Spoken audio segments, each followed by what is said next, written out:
Optimal minimal. At this altitude, I can run flat out for a half mile before my hands start shaking. Can I answer your personal question?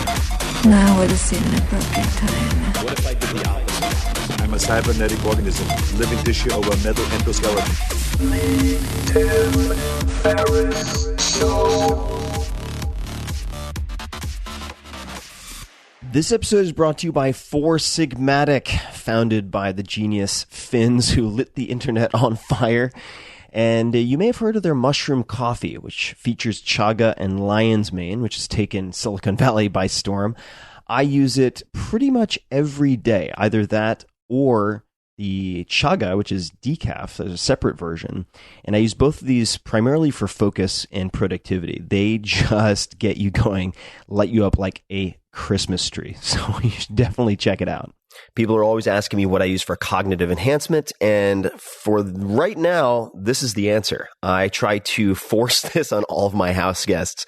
It is a hell of a thing. If I have employees or people come over who are working on projects with me, I always try to feed it to them because I'm going to get the limitless effect and get a lot more out of them.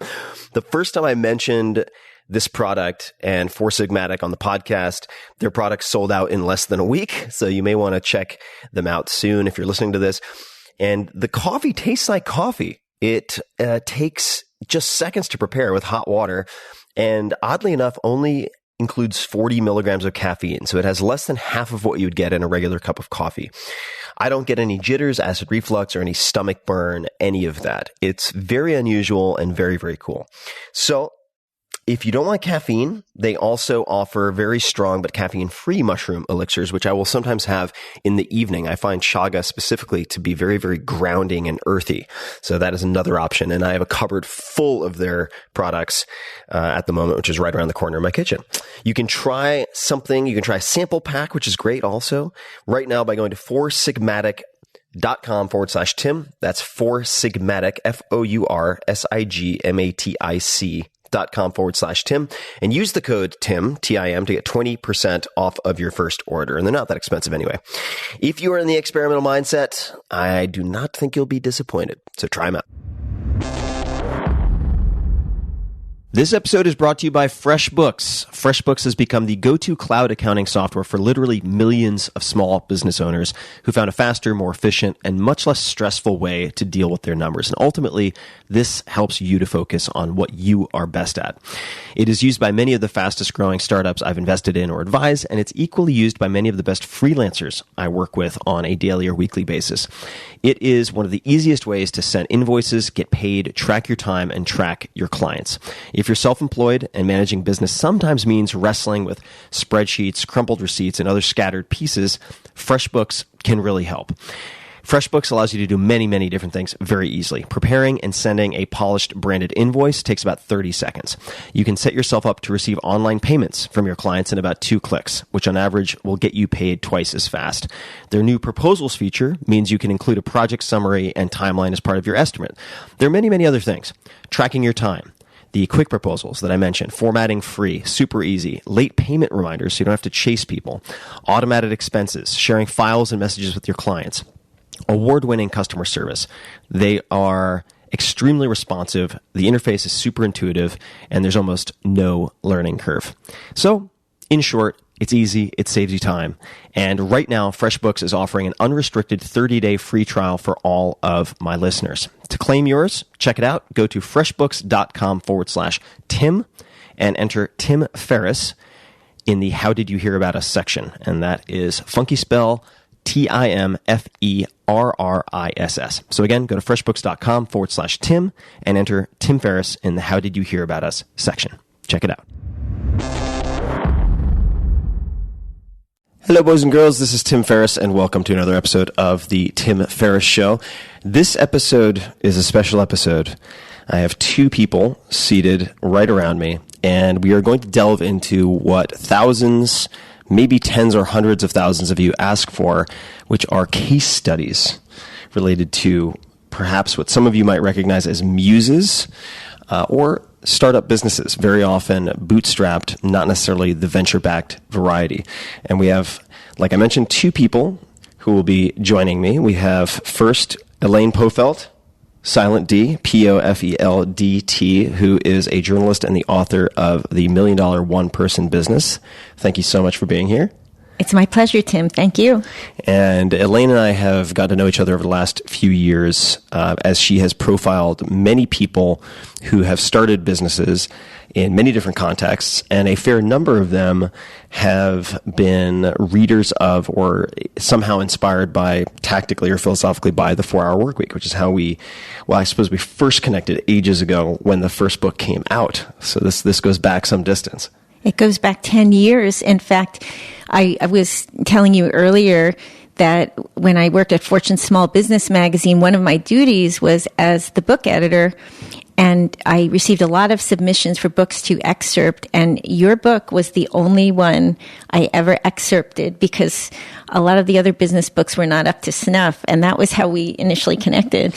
So it's been, and I so much appreciate that, because back in the day, of course, with an initial print run of whatever it was, 10,000 copies, 12,000 copies, it didn't even have national distribution. So the fledgling hatchling days were really, really a sensitive time that could have been an inflection point, which it ended up being, or it could have been crickets. So I appreciate the early support. And then we also have with us today Alan Walton. Alan, welcome to the show. Thanks for having me. And we are going to be delving into your story. And Alan was introduced to me by Elaine. And Alan is the founder of SpyGuy. One word, capital S, capital G, SpyGuy, which is an online security store based in the Dallas, Texas area. Alan, 30, currently 30? 31? Yes, 30 years old. Learned the spy camera business while working in a store that sold spy cameras for $11 an hour. And we will be getting into some of the backstory. And there's the next line is what I'm going to probably dig into first. After getting frustrated with the world of traditional jobs, he used what he learned in the store to create his own online shop and got to $1 million in run rate before he hired any employees, or before turning 30. And along the way, you found yourself in all sorts of interesting situations, from spouses who need his help in catching a cheating mate to helping the police stop a child predator. And the business just keeps on growing. You now have 5 employees. So once again, Alan, thanks for taking the time. Yeah, absolutely. So let's talk about this getting frustrated with the world of traditional jobs. I think this is a common sentiment among lots of people listening, probably. And could you tell us a little bit about that portion of your story? Yeah, so overworked and underappreciated, I guess is the term to use. I was working in a retail store that sold surveillance equipment. I was the only employee at the location, so if the store was empty and it was around like 2 p.m., I'd have to hustle outside the building to grab lunch real quick and come back, because if customers were to come in, then there's nobody there to help them, and they could just, take everything in the store. So it was just me, and I was constantly having to monitor inventory levels, which they never gave me enough product to keep in stock. So I'd always have to drive for like a half hour to where the headquarters was and pick up inventory and load it into my car and then bring it back to the store. So these were like really long hours. I'd have to do that after my shift ended at like 7 p.m. And so it'd be 10 p.m. by the time I get back, and it was just a big mess. A little nervous. How old were you back then? You're good. And this is exactly what I would say. This is the biggest unscratched itch of people who listen to this podcast. So I'm really happy you're here. And I can't wait to learn more about your story, because I'm coming in as fresh as possible. I have the bare minimum necessary for it all to pique my interest. And there you are, driving around, trying to steal a sandwich in between visitors so that disaster does not befall this establishment or get you fired. When did you start thinking about starting your own business, and why? How did that come about? So this is where we kind of get into that job I had in between starting SpyGuy and then working in the retail store. Basically, I had this opportunity that came up through a customer of mine. They were a detective for a TV show called Cheaters, and it came at the perfect moment. I was very stressed out with my employer and just life in general, I guess. And I remember this customer coming into my store and saying, hey, my boss wants to meet with you.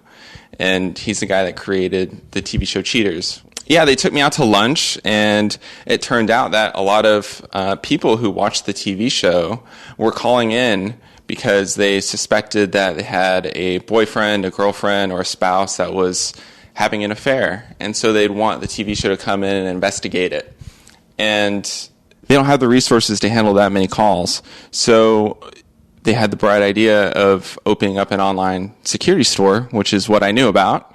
And they wanted to sell hidden cameras, GPS trackers, covert audio, phone monitoring software, all sorts of surveillance equipment. And so I created that store for them. And that lasted for about 3 years before I decided that I really wanted to work for myself. And I did all of the exercises in 4-Hour Workweek and ended up leaving in 2014 and starting SpyGuy. How did and don't worry, people who are listening, I'm not going to turn this into an infomercial for the 4-Hour Workweek, but having come across so many different stories, there are many different ways that people get to the book. How did you, or have it get to them? How did that enter the picture? I remember it pretty vividly, actually. I was living with my parents at the time, and I guess this was in 2011 when the 4-Hour Body came out, right? Yeah. Yeah, 2010, 2011, 4-Hour Body comes out. Mm-hmm. Okay. So my dad had cancer, and he was trying to research things that would, make him feel better, recover from that. And I remember coming down the stairs, my parents' house, and I hear my dad on the phone, and he's like, yeah, this guy, he races motorcycles and kickboxes and salsa or tango dances, and it's crazy. He's like, and it just kind of perks my interest. I'm like, wait, there's one guy that like does all of these things. Like I'm like just playing video games in my spare time, and this guy's like living an amazing life. This sounds really interesting. And so I wait for my dad to get off the phone, and I'm like, what are you talking about? And he goes, oh, I just found out about this book called The 4-Hour Body. It was mentioned on a website called Instapundit. Yeah, sure. I remember loading up Amazon and then clicking on your name and then seeing the 4-Hour Workweek, and I'm like, hey, now that sounds interesting. And so I remember getting a copy of the book, and I remember seeing page 90. I was on page 90, and I'm like, wow, this is like unlike any other book I've read before. This is blowing my mind. So that's how I stumbled into the world, I guess. Yeah, it's kind of surreal for me because I feel, despite the fact that I'm now bald and once wasn't 10 years ago, I feel like in some respects it was just yesterday that I put that book out. So it's always wild to come to the realization. Sometimes it's been more than a decade now. So you are reading this book. You're on page 90, and you've decided you want to start your own business. What are some of the first steps that you end up taking? Well, whether that's research or actually giving it a go and building something, what were some of the very first initial steps that you took? Well, I'd already had... Or how did you prepare for it? I mean, sure. Either or. So I actually have my notes. I don't know that you want me to get up and grab them right now, but I actually have the original notes that I took of each chapter. And then the fear setting exercises and everything. Okay, like that. You know what? Let's grab it. Let's do it. While you grab them, I have to say that I noticed that in interviewing owners of $1 million one-person businesses, that is a habit. A number of them have saved their original notes from the 4-Hour Workweek and still refer back to them today. That's so wild. Yeah, cool. So we have a yellow legal pad. I used to use these as well because I grew up with my dad using legal yellow notepads. Yeah, I'm not sure what it is about the notepads, but every book I read, I take notes like this. And so for our work week, I wrote down some of the quotes that you open each chapter with, and then other things that speak out to me. And so talking about DEAL. DEAL, for those people who haven't read the book, is a framework which is define, eliminate, automate, and liberate, which correspond to different activities and a process that you can go through for, among other things, building building businesses that generate cash flow. And the fear setting exercise that you did, do you recall any of that? Oh, yeah. It looks like I just basically wrote this entire book on my legal pad. So, yeah, define your nightmare.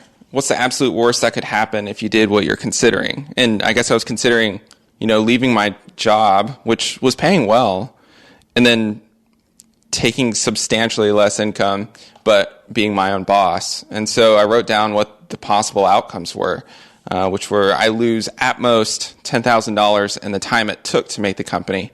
And that's only if I fail. Right. Have some other particularly far-fetched scenarios. Anything you can share? Yeah, I was worried that my employer was going to sue me, and then I was going to have to spend a lot of money in court, and probably lose a lot of more money if I lost or something like that. I don't know why I thought I would get sued, but it's just... Yeah, well, part of the point of the exercise is to put down these oftentimes non-specific or in some cases ultimately unjustified fears, because we all have them, but if you don't put them on paper, they're very hard to see for what they are, very hard to examine. Anything else on the worst case? Sure. So I said, neither scenario is permanent, and I could definitely recover from either of them.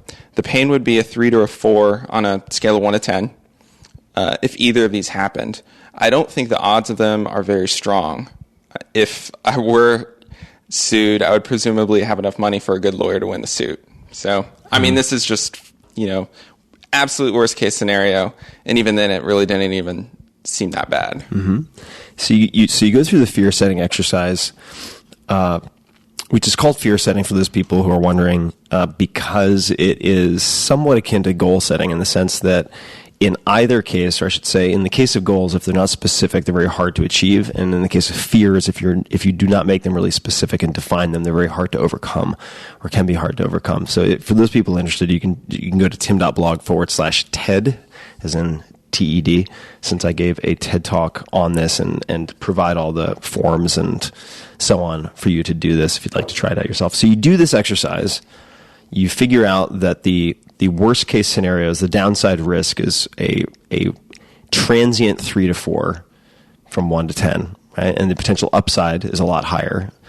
So what do you do then as any of your first steps that come to mind? You do this, you're building up the confidence.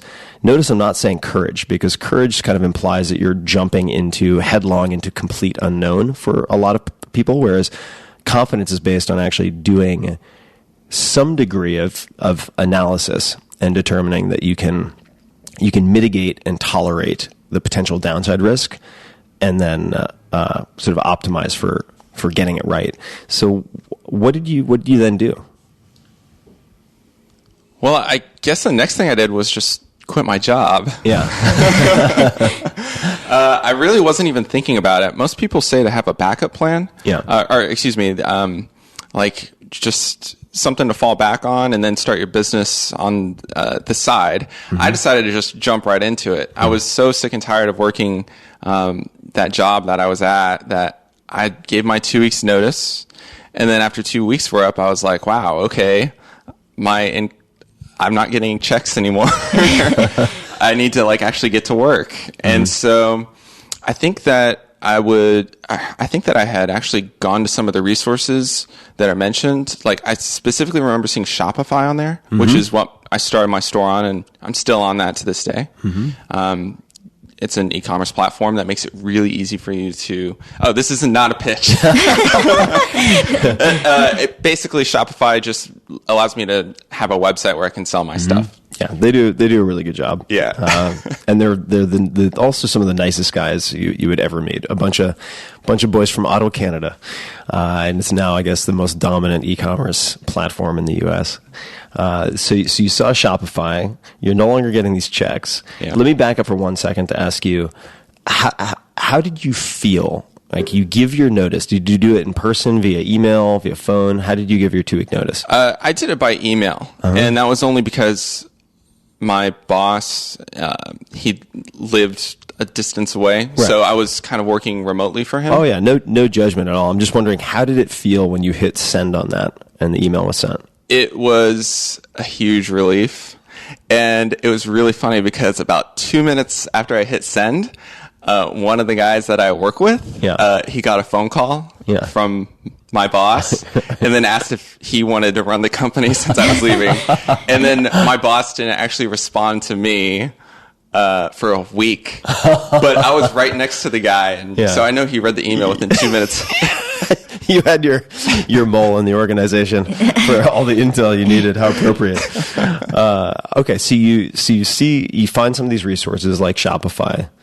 Then what, right? Because ostensibly there are other people online trying to sell things like surveillance equipment. So how do you think about increasing the likelihood of success? What are some of the other things that you did?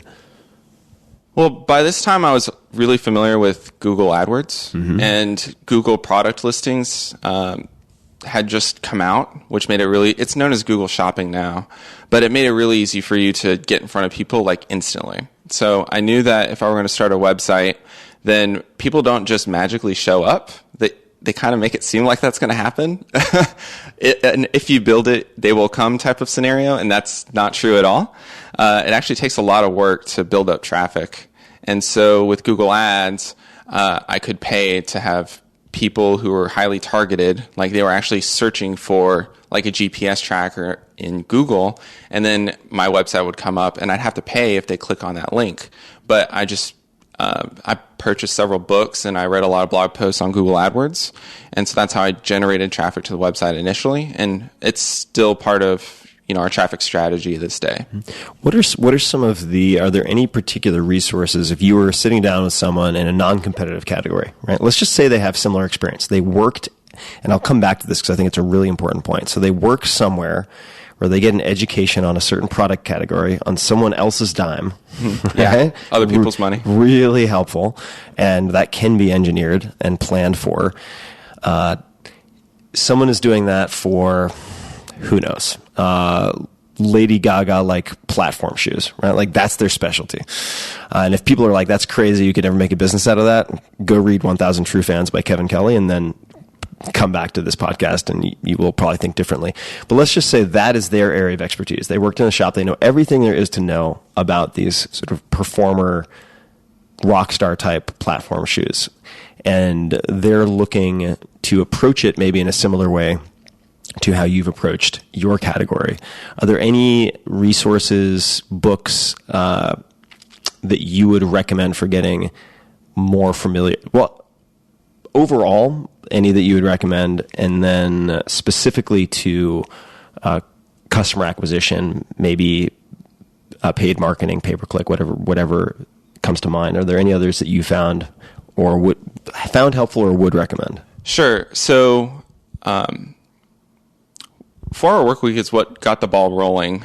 And then there were a couple of other books that I found super helpful that I read around the same time. So Choose Yourself by James Altucher, I found really super helpful.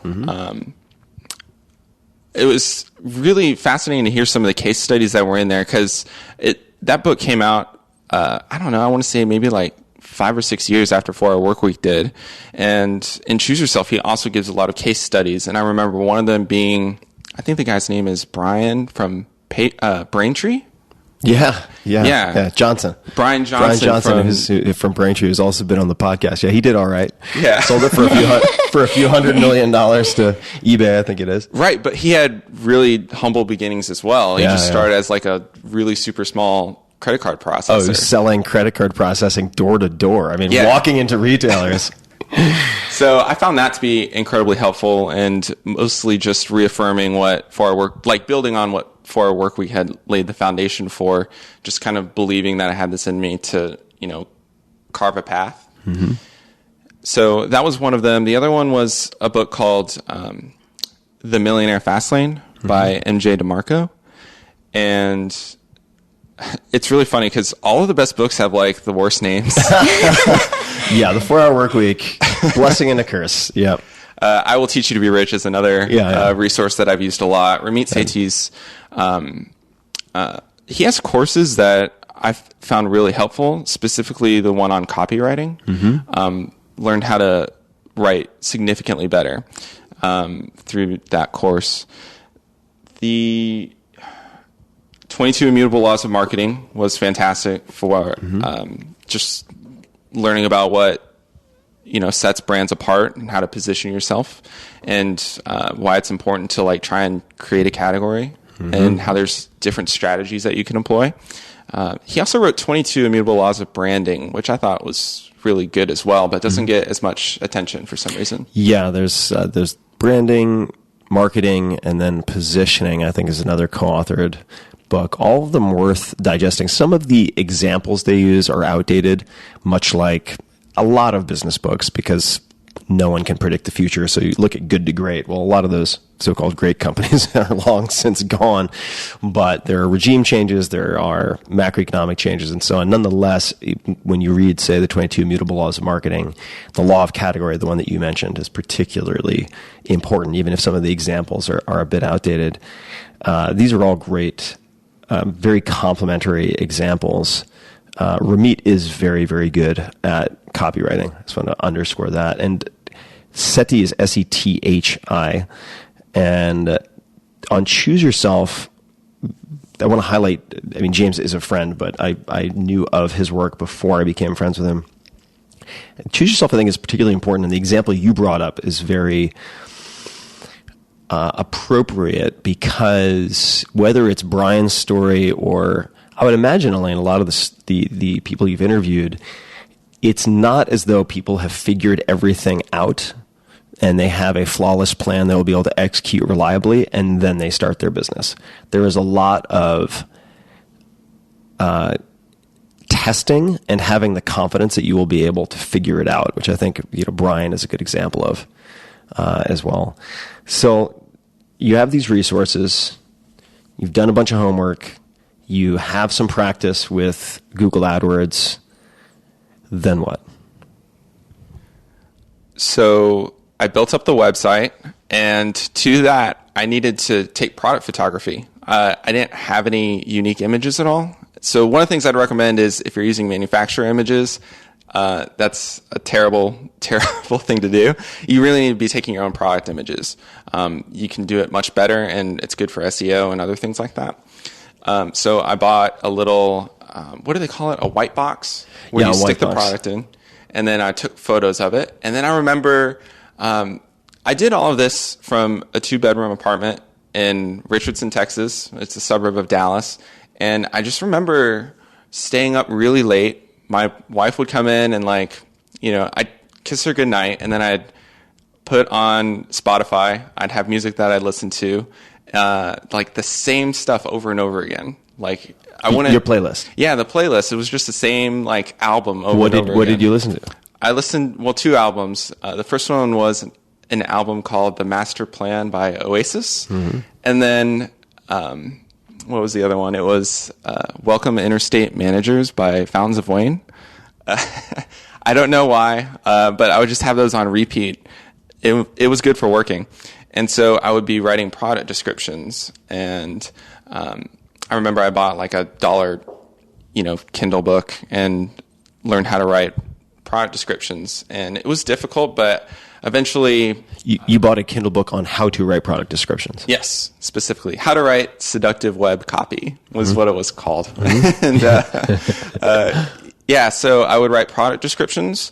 I would be editing the photos. So taking photos, uploading them, making sure everything looked good. I did this all with it was a $140 theme on Shopify, and which is amazing, because I remember at a previous company that I worked for, we spent $30,000 on a website, and it was so difficult to edit and make the way you wanted. And for $140, you could get a theme that was really, really good. It was already optimized for conversions and easy to edit. And so I just remember being so stoked that I was able to get this thing up and running for, only a few $100s. And so writing web copy, taking photos, trying to optimize my Google ad campaigns before they went live because I didn't want to like turn on the campaign and then go to bed, and then all of a sudden I spent like $7,000 like overnight. Yeah, it's not a happy morning. So it was just getting the website to be good enough that I could turn the ad campaign on, and then people would come to my website and make a purchase. And as long as I was breaking even in the beginning, I would have been happy. So I could cover the cost of the product that I was selling, cover the cost of the ads that I was paying for. And I turned my ad campaign on I had started working on the business in March. For some reason, it took me like an additional 2 months to make it go live. I think it took more time than I realized to get going. And I remember thinking, oh my gosh, I'm going to have to like find a job or something before this website launches. I was probably just being a little too perfectionist. I probably just needed to push it live. And so I remember it was May 23rd. I turned the campaign on at like 3 a.m. I'm like, all right, it's time to make this thing happen. And then I go to bed, and then I wake up at like 7 a.m. and I roll over and look at my phone, and I have a notification from Shopify saying that I made my first sale for $149. And I let out this huge, like, orgasmic noise, like, of relief. That I was like, wow, like, everything's going to be okay. Yeah. So it was like a huge, just validation that, I had it in me to do the entrepreneur thing, I guess. Yeah, that first sale. I mean, I remember some of my very first sales with anything that you've started from scratch. And because there's, at least in my case, and I think a lot of cases, there's this niggling little doubt in the back that's like, I'm not sure if this is actually going to work or if it can work. And then when you have that first sale, you're like, okay, this actually might work. I want to, and Elaine, feel free to jump in at any time. I know I'm kind of on a roll here because I've had plenty of caffeine as well. But the wife. So, how did you present to her before you quit? If you did, I don't know. Not everyone does. The prospect of starting your own gig. Was that an easy conversation? Was that a hard conversation? How did you approach that? I don't think it was a particularly difficult conversation. She had a job at the time, and it was, it's like okay money. It wasn't amazing or anything like that, but we had money saved up from my job and then her income. So I figured, we'd be able to get by if this didn't pan out. And she knew I was really unhappy, and I don't know, she was cool with it. I had to explain it to her parents, though, who were much more skeptical. I remember sitting down in their living room, and I was like, I casually mentioned that I was like quitting my job or whatever to start a business. And, pretty much everyone, when you say that, like they instantly like kind of, I don't want to say they judge you, but a lot of them are like, are you sure you really want to do that? Because, it's a stable income, and maybe they think you'll fail or something like that. But I felt like I had a lot of people that weren't entirely sure with my decision. And so I remember explaining to them, like, yeah, so this is how Google Ads works. And like, I lost them like as soon as I mentioned that. But they're like, this Google you talk of. And how long had you been married at that time? Oh, I think only like a year. Only a year. Yeah. Yep, just about a year. One of the benefits that I'm kind of ashamed I've never talked about before, one of the benefits of an exercise like the fear setting exercise is that you can then use that. You've done the thinking through of many of the things that will jump immediately to mind for someone who is maybe blindsided or hasn't done all the thinking on the leap like you have, and then you have ready answers because you've already gone through all of the worst case scenarios that you've been able to come up with. So you have your first sale. What was it? $149 you said? Yeah, $149.99. $149.99. And what was the item? What did you sell? It was a voice recorder. It's just a really small, it's not even, so we sell concealed recorders, like hidden inside of a pen, for example. But this one is just a really small recorder with a long battery life, and for whatever reason, customers really like it. And that was the first item I sold. And so now walk us through the next steps. What happens then? Because I'm sure there are people listening, and I'm wondering as well, do you have a bedroom / garage full of inventory you're hoping to sell? Do you have people in China? Do you have what? So the order is placed. Then what happens at that point? And maybe it's changed, but at that point, what happens? Yeah, I think as of the first day that we went live, we were probably getting like 10 orders a day. And yeah, this is in my second bedroom, and I have $10,000 worth of inventory in this bedroom. And is that $10,000 you have spent on the inventory, or $10,000? Yes. Okay, got it. So the retail value would be much higher. Yeah. And so I was like too cheap to buy shelving for it too, so it's just scattered everywhere, like all over the floor and up against the walls and stuff. My wife hated it, and so I also had like packing supplies, because you got to get customers their stuff, right? I'd have boxes and packing paper and envelopes and everything like that. You were smarter than I was. I did packing peanuts back in the day, and my very first the worst disaster. Yeah.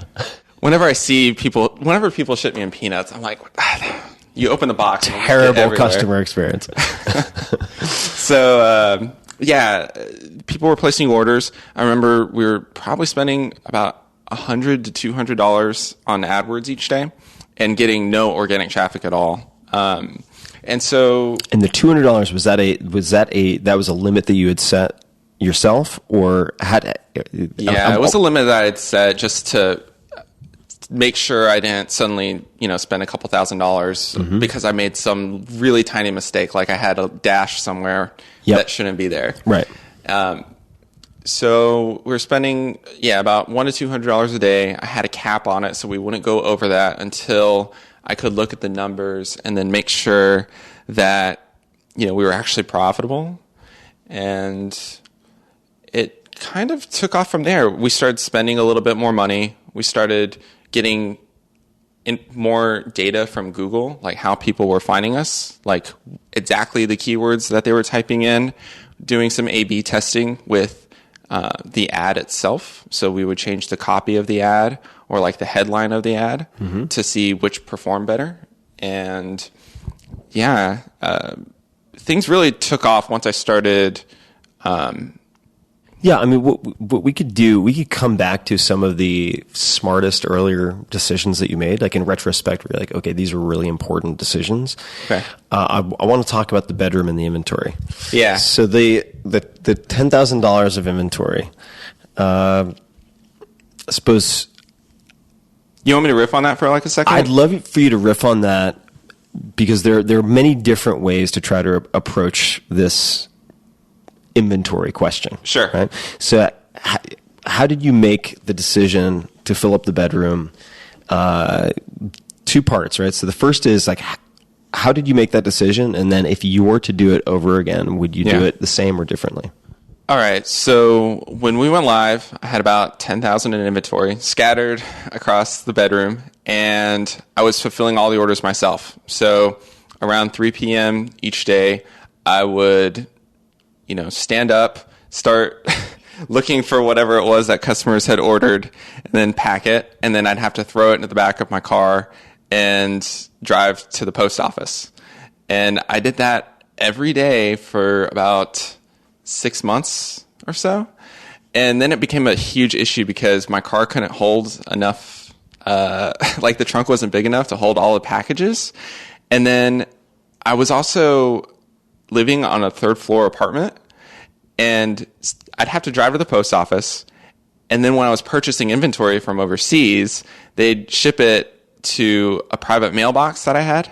It was like it's not a UPS store, it's like a private mailbox. And they would accept the shipment for me, and then I'd have to go pick it up, these huge boxes. I'd have to get them in my wife's car because my car wasn't big enough to carry all of it. And then I'd have to carry it up 3 flights of stairs into the bedroom and then unpack it. And there would be cardboard dust and all sorts of crap everywhere. It was like a mess. And then I'd have to go back downstairs and throw away all the cardboard. And this was my life for like 6 months. By the time that, let me think, by the end of the year, I started the business. I had my first sale like in May. And I remember. This was which year? Oh, this is in 2014. And so November's rolling around. And I'm like, I can't do this anymore. Just packing orders is taking up like 2 to 3 hours of my day. And all while I'm also answering phone calls, because I have my phone number bright and center at the top of the web page as soon as people land on it. Everyone can see the phone number, whereas most e-commerce stores actually like try to hide it. I wanted people to call because I knew I could close them over the phone. And so they would call and I'd be... Which you knew you could do because you had a lot of experience also at retail. Exactly, yes. Talking to customers. That was so beneficial because I'd be on the other side of a counter from the customer and they'd come in and they'd say, I've got this problem. Like, I think somebody is abusing my parent in an Alzheimer home. Or I think something's going on with my kid. They're autistic. I think the other kids are like bullying them. What do you have for that? And so I would be able to gauge how they felt about certain products and just pick them with the perfect item. So when they called, I already knew what most of their problems were, and it allowed me to just definitively say, like, this is the thing that's going to solve your issue. And so, I had... Where were we going? No, I can rewind. The decision. Yeah, so you were doing hours of picking and packing every day. Yeah, I was doing live chat. You were doing all of live chat and phone calls. Live chat, phone call, and then picking and packing orders all at the same time. And I remember, one of my favorite stories to tell was going out to lunch. I went to In-N-Out, and I was doing 3 live chats all at the same time. And then I had a customer place like a $2,000 order, like while they were in a live chat with me. And I'm like sitting at In-N-Out eating a burger. And I'm like, man, this is crazy. Like, I never would have thought that something like this were possible. And so I was doing all of those things at the same time. And I was neglecting the AdWords campaign entirely because that was just very data driven. And I didn't have the bandwidth to go in and analyze all of this stuff. And so I kind of let that go on autopilot for a couple of months. And that doesn't really work very well. And so I decided to hire an employee. And that was about 6 or 7 months after I started the company. Yeah, just to help with customer service. So let's talk. We're going to come back to the employee, but I don't want to let the inventory go just yet, because people listening are like, $10,000. Oh my God, that's so much money. Did you decide to do that because you knew which items, or you had a high degree of confidence in which items would sell, and you just felt most comfortable buying the inventory? It was because you didn't know of other ways to approach it besides buying inventory? Could you explain having the confidence to spend $10,000? And maybe it was credit card financed instead of out of your bank account. I have no idea, but yeah, it was out of the bank account. It was. Yes. And so there are a couple of reasons why I had the inventory there. Number one was, it was coming from overseas, and I didn't know how the whole e-packet thing really worked. I don't even know what that is. Oh, really? So what's that? So that's when you order stuff. It's really popular with Chinese factories. They'll actually just start listing products that they sell on Amazon, and then it's subsidized by the United States to send extremely cheap packages very quickly. So it actually costs like only a couple dollars to send something from like, Beijing or Shanghai or Shenzhen. They'll send it over to the US for just like $2 or $3 or something like that. To the end, the recipient. Yes. And that's really popular with FBA sellers right now. FBA stands for Fulfillment by Amazon. So that's a really hot business model at the moment where a lot of companies, they list products that are currently being made in China. They'll list those on Amazon, and then when the item sells, they'll just they'll just email the factory and say, hey, I need you to send this package over to my customer in California or whatever. And they'll get it within like a few days, and it only costs a couple dollars, whereas for somebody to actually have inventory in Texas and then ship it to California, it actually costs more than that. So at the time that you got the inventory, you were not familiar with, maybe it didn't even exist. I don't know how long this has been in existence, but ePacket. So you did not want to have to wait a long period of time to get your product. It would have taken like 2 weeks or something like that for the customer to get it. Also, so some of the factories just straight up wouldn't even do that for me. They weren't willing to do. You can kind of think of it as like a drop shipping model, where once the item is sold, then you actually purchase it from the manufacturer, whoever's distributing it, and then they'll ship it on your behalf. And so some of my suppliers didn't want to do that. And so I would actually have to put in an order for like 100 or 200 units or something like that in order to actually have that inventory to sell to the customer. Right. How did you choose which products you would buy for that initial $10,000 of inventory? I knew that most of my sales were going to come from just a handful of products. So it's like the whole 80-20 thing. And that was based on your previous experience? Based on the previous experience. I want to pause for just 1 second to really highlight this, because very often I meet folks who want to, say, start their first business right out of college. And sometimes that is a great approach. Sometimes it works out really well. But whenever possible, I like to recommend that people do their real-world MBA by learning on someone else's dime and acquiring some of the skills and testing some of the things that you tested before then gambling with limited savings that you might have. So anyway, speech complete. But I think I remember you telling me, Alan, that you also picked the inventory with an eye on which ones would not be returned a lot based on what you had learned in the store. Do you remember that? Yeah, and that's something we still do. So a lot of my competitors, a lot of people just want to sell anything and everything they possibly can. But I sell electronics, and electronics are really difficult it's a difficult industry, and because you have to give like tech support to customers, whereas with other things like soft goods, like bags and clothing and stuff like that, those do have high return rates, but you don't really have to talk to the customer at all. Whereas with tech support, that's like a huge customer service thing. And so I only, when I started, and I still do, we only carry stuff that we really, really like, and that's high quality, so that when our customers get it, they're not like really irritated that it's like, a piece of crap electronic that's like barely working that was imported from China or something like that. If you were to go to Amazon and type in like, spy camera or something, most of the stuff that's listed is like only 2.5 stars, 3 stars. It's being sent directly by the factory in China, and they don't offer tech support at all. And so we try to just carry products that we know our customers are going to love, that they're not going to want to return, that are easy to provide tech support on.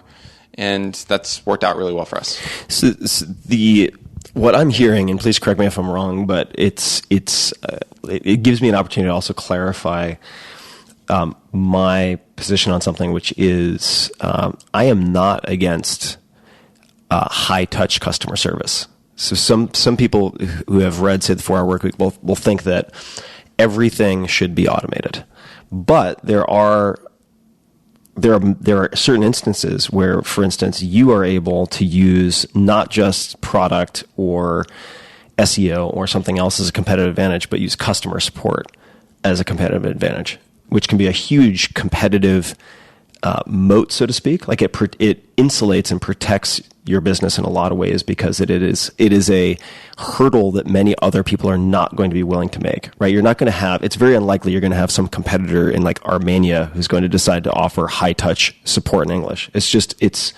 Or anywhere else. There's a steeper learning curve, and you have experience that gives you an advantage in implementing that.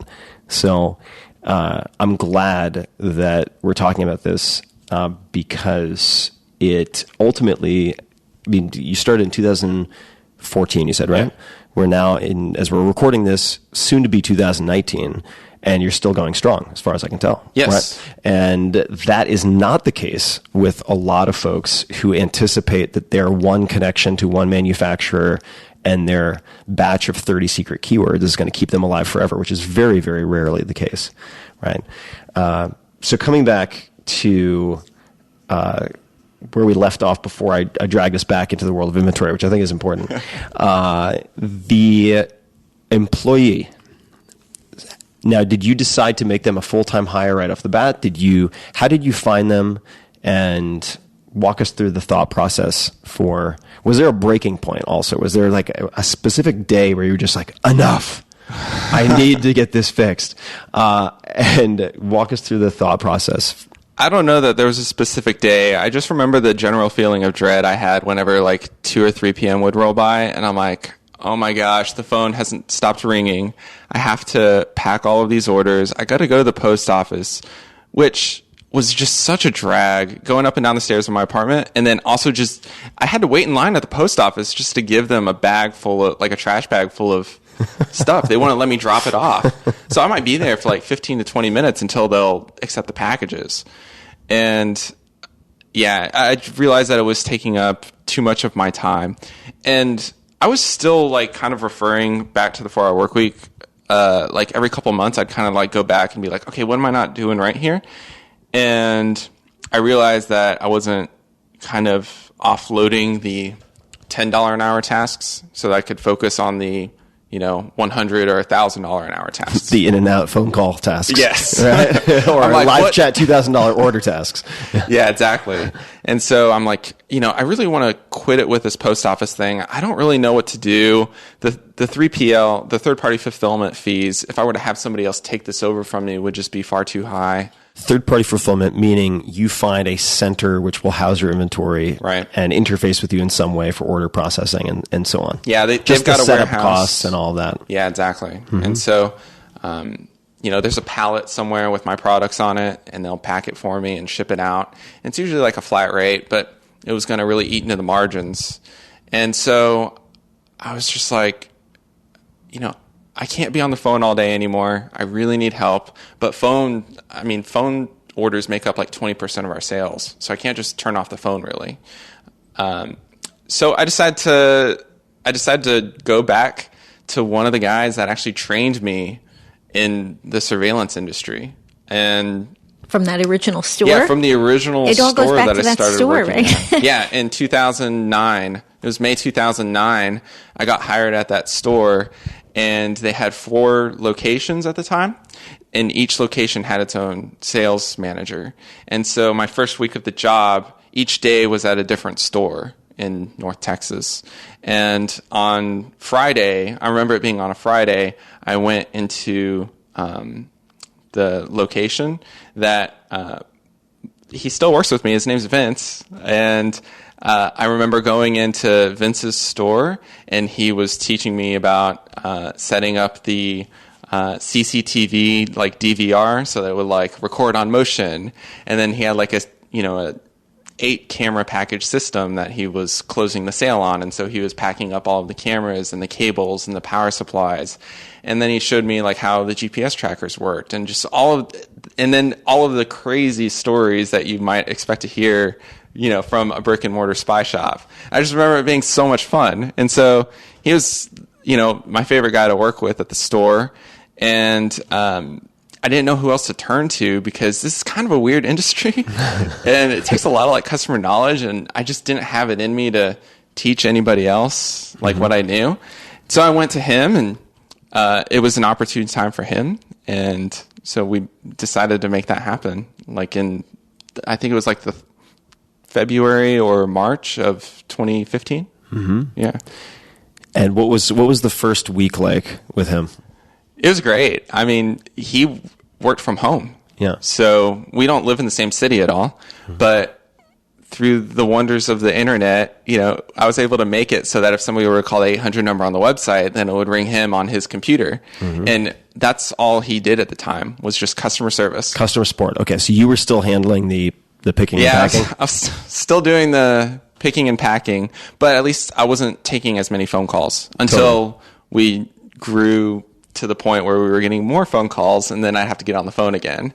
It was just impossible for me to do things from the 3rd floor of my apartment. And so Vince has a house with a garage, and I'm like, hey, he can take care of all the shipping and all of the phone support and do live chats and stuff for me. So I just like really offloaded stuff to him, which was great because when he wasn't on a call, then he could be placing the orders throughout the day. He didn't just have to wait until like 2 or 3 p.m. like I was, because the inventory was just hanging out in his garage.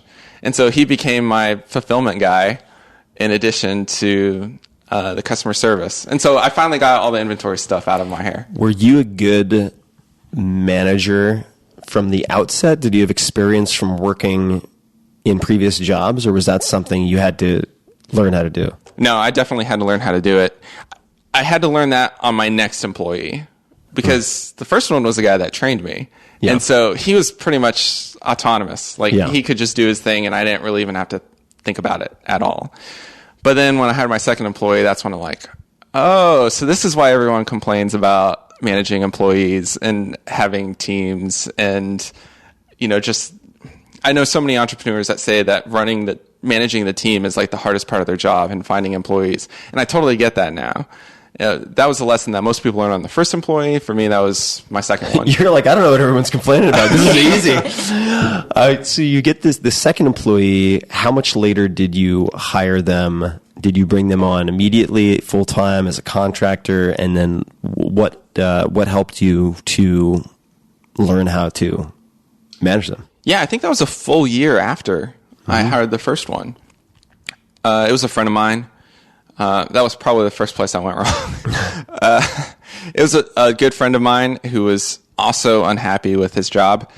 And I don't know, I think it's because I really wanted to help him out, and I needed somebody to help out with my company too. I was still spending a lot on paid advertising.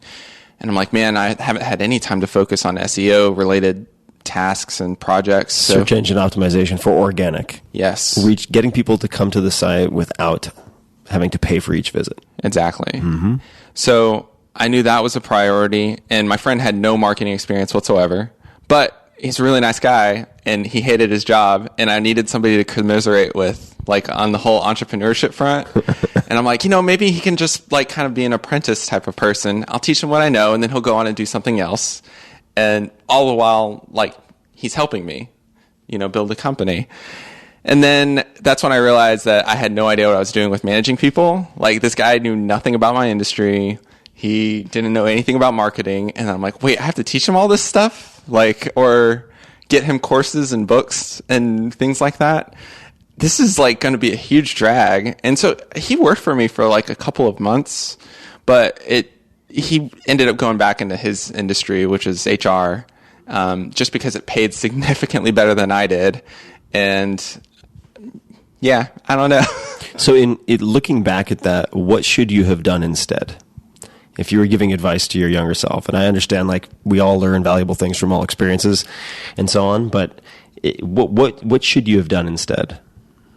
Or what advice would you have what advice would you give to someone in that same situation where they're like, I need somebody else, but I don't know what to do? Yeah, I wouldn't have hired a friend. And I know a lot of other business owners that feel the same way. It's not for everybody. I mean, I'm sure some people can make it work, but it was very difficult for me because I ended up having to just have like uncomfortable conversations and stuff, and it like kind of hurt the friendship a little bit. So I did that wrong. And then if I were going to go back and do it again, there are a couple of options that are available now that weren't really available a couple of years ago, that have worked out really well for me. So yeah, like what? There are a lot of job boards out there now for people who are looking for remote work, like a lot of job boards. And are there any that you? Yeah, I have a favorite one. What is that? It's called Dynamite Jobs, and the website's dynamitejobs.co. There's no M. The guy that wanted the .com wanted too much money, probably. Yeah, so full disclaimer, this is run by some friends of mine.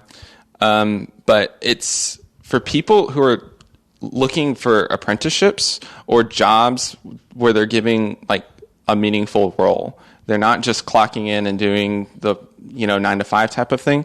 This is for people who they want to work remotely, they want to learn things, and they're able to. A lot of them choose to live like in Southeast Asia because the cost of living is so low that they're high quality, they're affordable, and they also want to work for companies that are doing interesting things. And so I've gone through and I've looked at a lot of the jobs that are on there, and I'm like, hey, this would have been like amazing for me. Like before I started this entrepreneurship thing, I totally would have done that. There's another one called Remotive.io, and then We Work Remotely is another one. I have heard about that one. Yeah, there's all sorts of like niche ones. So like if you're a programmer, or if you're just a customer service person, or if you want to work in like content marketing, that type of thing, then there are a lot of niche job boards for opportunities like that. Mm-hmm. Were there any resources, books or otherwise, that eventually helped you to learn to be more effective as a manager? Yeah, the one that comes to mind the instant you said that was one that I only read like a couple months ago. I wish I picked it up sooner because it's really short. It's called The 1 Minute Manager. They have a new one. It's called The New 1 Minute Manager. What is new about it? It's kind of updated for organizations that are not as, they don't have as much hierarchy. It's more for like, 2018 businesses where they're like more flat. Mm-hmm. Yeah. This book has come up a fair amount, and what's nice about it is that it's very short. I mean, it is very, very, very digestible as opposed to some of these other books on management that are like university textbooks, and I think people just drown in the information. You mentioned hiring a friend as being probably a mistake, or something that in your particular circumstances would have been a mistake. What are any other mistakes that come to mind that you made in the first year or two? We're like, you know what? If I were advising someone, I would probably do that differently. I didn't outsource the whole paid traffic thing soon enough. Like that's a very brain intensive task. Like dumping a bunch of data into Excel and analyzing it and finding out what keywords were performing and which ones weren't. I let that go on autopilot for far too long, and it probably cost me a lot of money, like just 6 or 7 months after I started my business. But I was so inundated with all these, menial tasks that I didn't go back to the thing that was actually like making me money, which was like all of the paid traffic that was coming in. And so I would have outsourced that like significantly sooner to somebody who really, really knew what they were doing. How would you have found that person or that company? Probably through referrals. Most of the stuff that I do now and companies that I hire, I usually hear about from other business owners. How do you meet those business owners? You go to a lot of events. What types of events? So it's not just events. This isn't and I'm asking because this is a very common question where I hear from people who say, I would love to do X, but I can't find like-minded people, which I think may be a cop-out because they're certainly out there. It's really easy to say that when you're first starting out.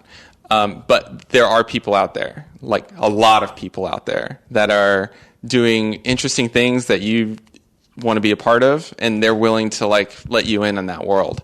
And so let's talk about going to events first. Yeah. So there are conferences that you can go to for pretty much any industry that you're interested in. I mostly go to e-commerce related conferences where there's people who are selling stuff online. That's the thing that we have in common. I don't go to any industry events for like spy gear or surveillance stuff. I used to, but I don't really like it. The e-commerce events are really helpful because most people there are willing to share what they know, and they're excited about it. And they're not concerned about people, stealing their idea, quotes, to, they're not worried about that sort of thing. They're in their business. They're already running big teams. They're looking to grow even further. And e-commerce is changing like pretty constantly. Like there's always like new things to try, and, everybody's always concerned about what Amazon's doing and like how to counteract it. And so you go to these conferences, where just other like-minded people are going to be, and you strike up conversations. And I have tips for conferences if you want to get that at some point. Dick, you mentioned 1 or 2 conferences you've enjoyed for e-commerce, and then tips for conferences. Sure. Because this is, people might be thinking, well, hold on a second, I just want to set up a business. This doesn't seem relevant. It's really relevant, or it's a way to fast track a lot of your learning. And this is also something that I've done at various points in my career whenever I've wanted to take a new path is to spend time at conferences. So yeah, could you mention a few conferences that you've enjoyed, and then what your playbook is?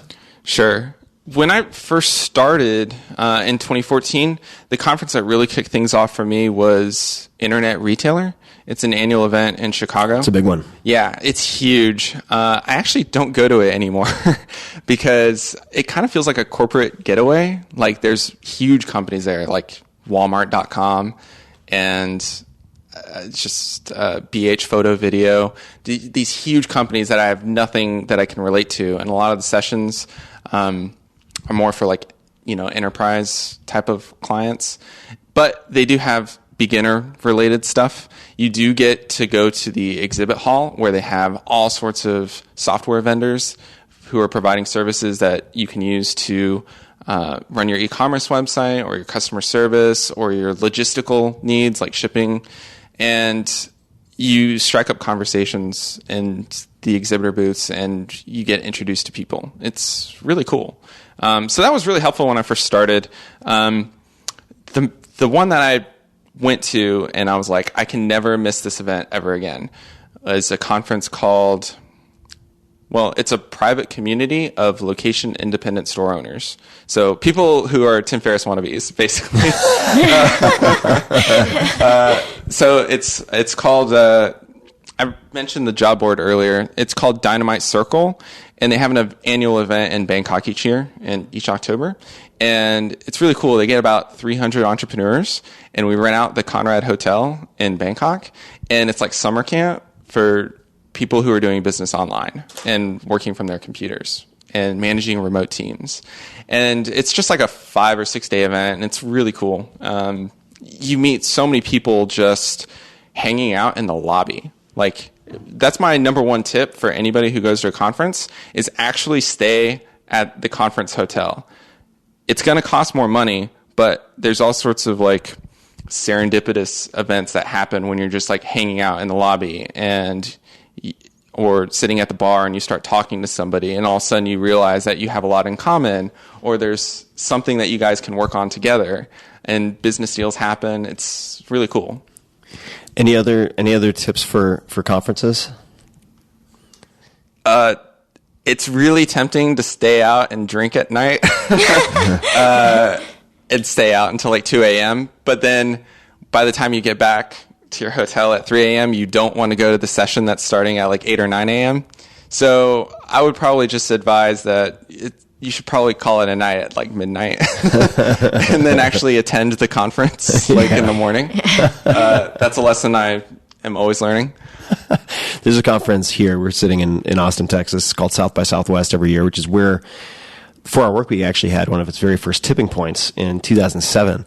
And I've come back pretty much every year since. And for those people who are interested in why I value conferences for certain things and how I approach it, you could just look for how to build a world-class network and my name. I actually think I put out audio on the podcast about how I approach it. But one quick tip would be, I'll give 2 quick tips. The first is that pay attention, if there are panels, pay attention to the moderators, because very often after a session, all of the panelists will get rushed and the moderator will just be left there cold by themselves.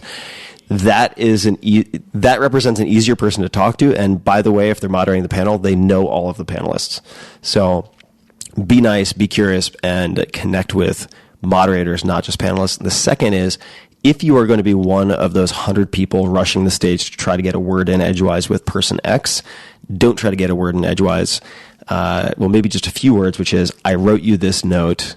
I know you're super slammed right now, but if you could read it, think you might find it interesting. That's it. Do your thinking and your pitching on paper and give it to them for later, because nobody does that. Even though I've recommended this, still probably 1 out of 100 people will do it. Next to no one does it. And more often than not, they will stick it in their pocket, and then when they're having coffee or a meal later, they'll be like, what the hell is this in my pocket? Oh, it's a note. Let me read it. So those would be 2 recommendations. I want to come back to sort of the beginnings for a moment. Since we talked about fear setting, but we didn't talk about dreamlining or lifestyle goals. What were some of the goals that you had for your life and or the business when you first got going? Like, what did success potentially look like to you? I tried finding my dream lines. I think I tore them out of here at some point. I know I have them, but I remember thinking that if I could make $30,000 a year, that I'd be okay, and my wife wouldn't leave me, and I could pay my bills because dual income. So together we would have been fine. By myself, 30,000 probably wouldn't have been all that great. But if I can make 30,000 a year, then all of this will have been worthwhile. I'll have time to pursue stuff that interested me. Like, I was still really interested in playing music, and yeah, I just remember 30,000 being just the number that I needed to hit. And you arrived at that just by crunching your expenses and figuring out? Yeah, I think that's pretty much it. Burn rate? Yeah, exactly. And so I did the whole targeted monthly income exercise. I wrote out my short-term goals. I can't remember the exact links, but like, what do I want 6 weeks from now? And then like 3... Yeah, 6 months, 12 months type of thing. Exactly. Yeah. And so some of it was like, what am I doing? What am I having? Like, owning, that sort of thing. Yeah. And so I can remember some of the things on there were like, I want 8% body fat. I want 8% body fat. I want to be able to have conversational Spanish skills so I could talk to my grandma in Spanish. I wanted a really cool leather jacket that I could like pass down to like my kid one day, because I never had a really cool jacket, and I used to wear my dad's in high school. Just stuff like that. Those are all great. Those are all great.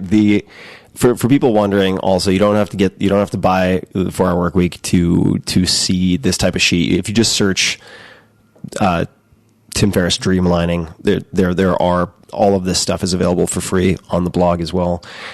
So you set out these things. Did you check off some of those items on the like to be, to have, to do? I'm certain I did. I don't remember all of them offhand, but I do remember doing the exercise like pretty regularly. Yeah. Like I'd want to say like once a year. Do you have a leather jacket yet? You certainly have the money for it now. So here's the deal. I thought that I know I didn't hit the 8% body fat, and I was just going through this weird time where I'm like, wait, I gotta like really bulk up first, and then I gotta buy a leather jacket. Otherwise, I'm gonna get stuck with 2 leather jackets. Yeah. I don't know. I kind of reasoned myself out of the whole leather jacket thing, but maybe I should go grab one while I'm down here. This is a great town for leather goods, actually. You know, Elaine, you suggested a couple of questions that I think are really worth exploring. Do you want to perhaps bring this one up? Because I am very curious to hear the answer. Sure. Yeah, I was wondering, a lot of the internet stores that I interview are on Amazon. You're not, right? Right. Tell us about your thinking on that.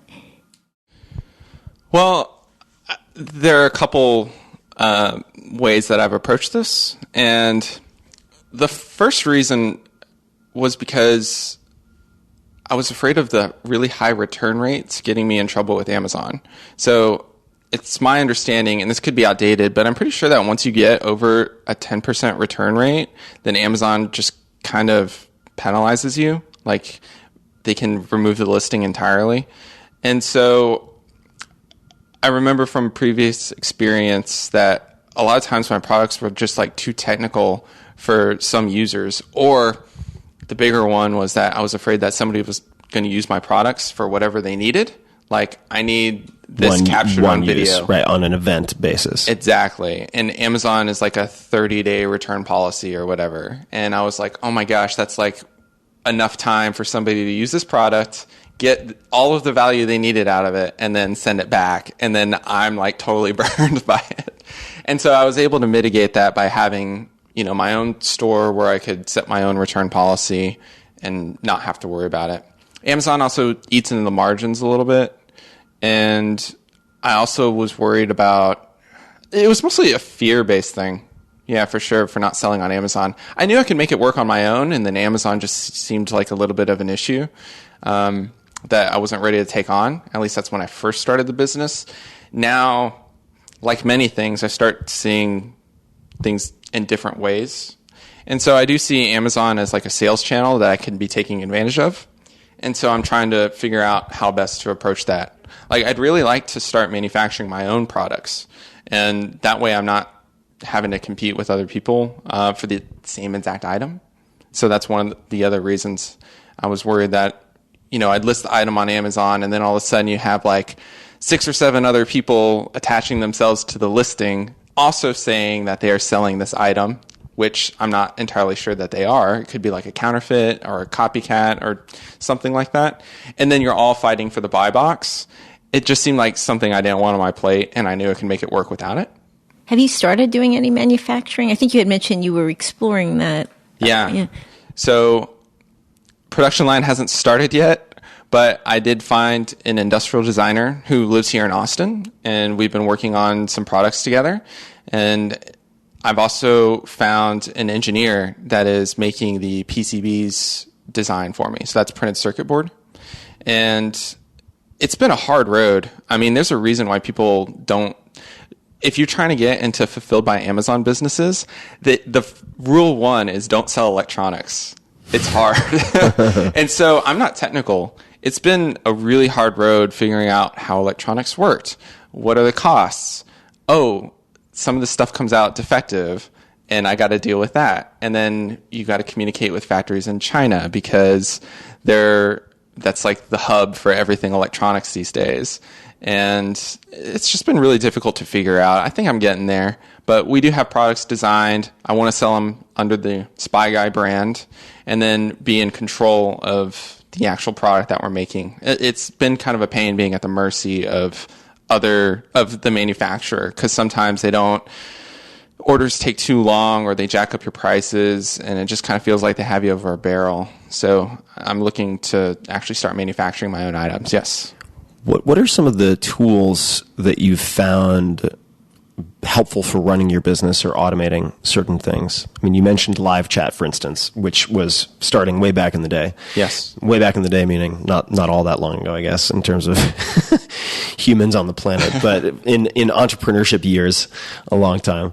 What are some of the technologies or tools that you currently use that you find very helpful? Sure. So Shopify is just the hub of everything that we do, and that's what talks to everything else pretty much. It's fantastic. It makes life so much easier than when I used to work at a company and we were using Yahoo Store. You remember that? Oh, yeah. Oh, my God. It hasn't changed. It hasn't changed since you used it. So Shopify is the hub of everything that we do. It collects all of the data, and we base all of our decisions off of it. We have another tool that's really helpful called Help Scout. It is a ticket software, so that you're not just in Gmail all day. It makes it really easy for customers to contact you and for you to give them the exact experience that your customer needs. So like if they email you asking for a refund or a return, then you have like canned responses that you can key in, and you can assign tickets. So like if a customer is like, hey, I talked to Dale the other day, I'd really like it if you could help me with this issue, then you can like move that ticket into his inbox and then he can manage it. And you can see the entire history of the customer's profile. Like you can see everything that they've done in Shopify also appears in Help Scout. So you can see the orders that they've placed. You can see if they've been refunded. So you can do all of your customer service stuff just within Help Scout and not having to like open a new window and go to Shopify.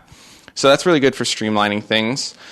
One of my biggest wins was using a shipping software called Shipping Easy. There's another one that's out there called ShipStation that is also popular. I think ShipStation, I might be getting this wrong. I feel like they might be based here in Austin also. They are. Yeah. So Shipping Easy. Really? Yeah, and I wonder why that they're owned is. by the same company. Oh, Are they all right, really? there we go. Wow. Yeah, they're all Is owned one by... like the Gucci, and then the other one's like the more affordable? I think that's kind of it. Yeah, well, hey. So they started as two separate ones, and then they were both bought by Stamps.com, which also owns Indicia. I don't know. They have like a monopoly on the post office, and I'm not sure how that works. It's really weird. But the shipping software is incredible because an order will come through on our Shopify website, and then it gets synced to Shipping Easy so that a label is automatically generated. So what we've done is we have a set of automation rules. So Shipping Easy knows how much each item weighs, what envelope or box the item will be shipped out in, based on like the total order weight and the shipping method that the customer selected. So if they did free ground shipping, then it's probably going to go out first class mail. But if they selected 2-day shipping, then it's probably going to go out like FedEx One rate. Or, we have a million different combinations that are in there, and it's really easy to set up so that like within a minute of a customer placing an order on the website, a shipping label is generated. And we know exactly what envelope it's going to go into and what products. And does that then, presumably the orders get shipped out of a fulfillment center at this point and not out of... We have an office now. Oh, you have an office? Yeah, and we have all of our inventory at the office. I see. I had tried doing the 3PL thing. It was a total disaster. I know other people who it works great for them. They typically only have like a handful of SKUs. Yeah. And I think that makes it easier. We have like closer to 100, and we had a lot of issues with the 3PL with wrong orders getting sent out. That was actually like one of the most stressful periods ever because I thought my business was going to implode. Customers getting wrong orders, wanting to cancel them, filing chargebacks all the time. It was very frustrating. So we have an office now, and I have a full-time fulfillment guy who comes in the morning, and he's really the only employee I have that has to go to an office. And he'll pack the orders, and then we don't have to drive to the post office. We're important enough now that the post office and FedEx will come by the office and pick up from us twice a day. You're mentioning the 3PL and the fulfillment houses. I got a call. I don't know if I've ever talked about this before. Actually, it wasn't a call. It was an email. One of the less pleasant emails I've ever received, which was I was running my sports nutrition business way back in the day, 1,000 years ago, it feels like. And I was in Bratislava traveling with two friends, and I was off email for a period of time, as one might expect if they read the first book. And I went into my inbox just to check in for a few minutes, and there was an email from one of the managers at the fulfillment center who said, the president or the owner, who had become a friend of mine, it's very sad, had died of a heart attack. His family has never wanted to be in this business, and the entire facility is being closed down. You need to have all your inventory out in the next 7 days, but I had received it probably 5 days after the email had been sent. That was a very exciting 48 to 72 hours, to put it mildly. So yeah, there are pros and cons to all of these different approaches. I knew it wasn't going to work out with my 3PL when probably a week after we started with them, I was getting text messages from the fulfillment center owner. He was fulfilling the orders himself. Oh no. And he was texting me photos of products saying, is this item? Oh God. It was a disaster. Yeah. That's, now you mentioned the manufacturing, for instance. How do you think about blocking out time for big picture decisions and product development and things like that? Do you have an approach to blocking that out in your calendar? Is it a certain amount of time you block out each week? How do you think about any of that? Because there are the incremental improvements that can be made, right? Yeah. Like we can improve, or we can work with consultants or people we've hired to improve, let's say paid advertising or organic or supply chain or whatever it might be. So there are these things that you could try to incrementally improve. And then there is, what does the future of this business look like 3 years from now? Yeah. How have you approached that? So have you heard of Traction by any chance? I know the word Traction, but it's probably not. There's a book. Okay. There's a book. There's also another one called Scaling Up by Vern. Vern. Elaine, you know? Harnish, right? Is that Yes. Yeah, they're both ways of running your company. I guess the way that Traction explains it is it's, your phone has an operating system, your computer does too, and so should your business. Mm-hmm. And we've started working on that a little bit, and they have this concept of like rocks, sand, pebbles. Right, yes. And so sand is just like the incremental stuff. Pebbles is like a little more important than that.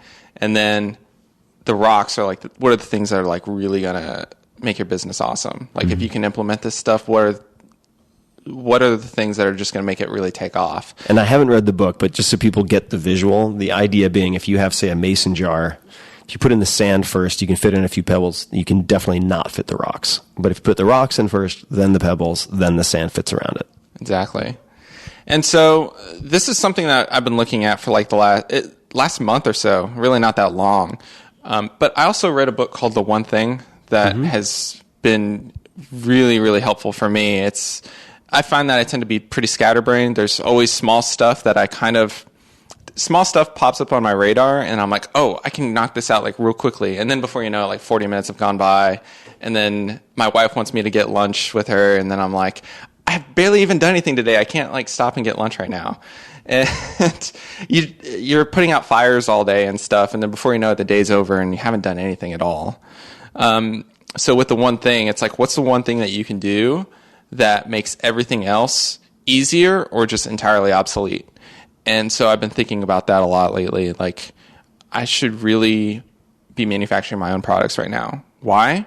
Because my margins are going to go up, because I'm not as like fragile with my manufacturers. Like we had a bug detector that was mentioned on the Today Show last November, and we sold out of all our bug detectors like instantly, and we couldn't even keep them in stock for like another 3 months. And I'm like, this is terrible. I could have predicted this. I should be manufacturing my own items. So I've got, 1,000, 2,000 in the warehouse. So if something like this happens, I can account for it. And I'm not at the mercy of other people. And Alan, where out of the 100 products, how do you know which ones to manufacture first? Are they the ones that sell the most, or is there some other criteria? The ones that sell the most are the ones where, like, I have a vendor that's really unpleasant to deal with, but I have to sell some of the stuff that they have. And so now I'm like, all right, how can I cut them out? And so that's the first product that I started developing.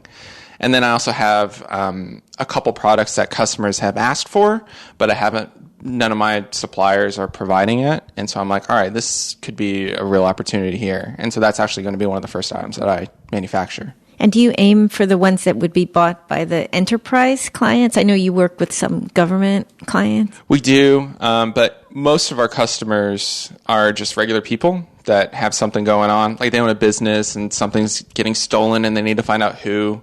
Or, they're getting political signs stolen from their yard and they want to find out who's doing that. So all sorts of like crazy reasons. It's really hard to find our customers on Facebook ads because there's like no demographic for people who need surveillance equipment. But they're just regular people, but we do have like private investigators and law enforcement. So it's always fun like see an order come in on the website and it's like from Department of Justice or something like that. That's always fun. But to get those big orders from them, you have to like do government contracts. Yeah, requests for proposals, and it's more involved. Yeah, RFQs, and let me think. We get emails all the time from people who are set up as like government suppliers, I guess is the term. Yeah. They're like, we need 2,000 bug detectors and we need them at your lowest possible price. And then we get those emails like all at the same time. When you made the news, the time that you helped catch the child molester, did that help your sales? I mean, what effect does that have?